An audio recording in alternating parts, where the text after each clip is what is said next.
نور محل بہاولپور شہر کو محلات کا شہر کہتے ہیں، جس میں دربار محل اور نور محل کے ساتھ ساتھ گلزار محل، نشاط محل اور فروغ محل بھی موجود ہے۔ فن تعمیر کے شاہکار نمونے اور شاہانہ زندگی کے عکاس یہ عمارتیں دیکھنے والے کو اس وقت میں لا کھڑا کرتی ہیں جب یہاں رہوسا رہا کرتے تھے، طرز حکمرانی ہوتی تھی، فیصلے اور طرز حکومت چلایا جاتا تھا۔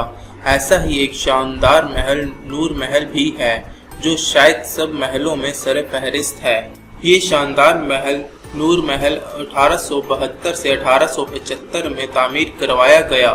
اس کا رقبہ 44,600 مربع فٹ ہے، جس میں 5 بڑے گنبد اور 3 چھتیں ہیں، جسے نواب صادق خان چہارم نے تعمیر کروایا۔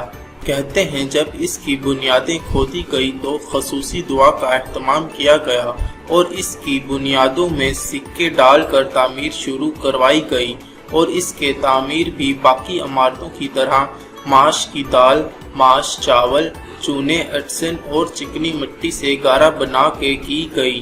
تعمیر کے لیے فن تعمیر کے ماہرین کاریگروں سے اس محل کا کام مکمل کروایا گیا۔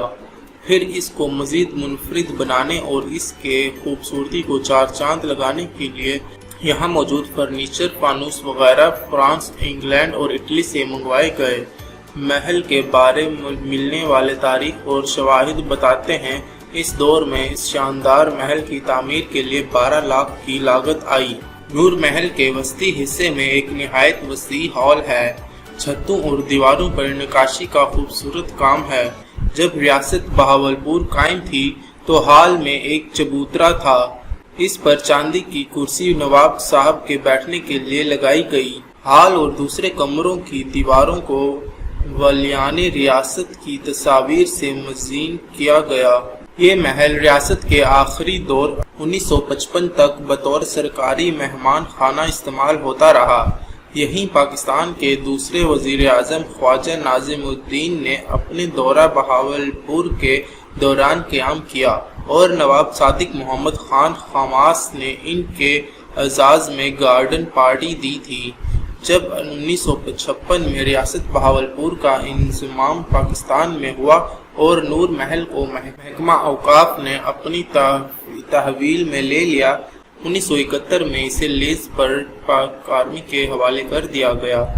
12 اکتوبر 1997 کو پاک آرمی نے نور محل 11 کروڑ 90 لاکھ میں خرید لیا۔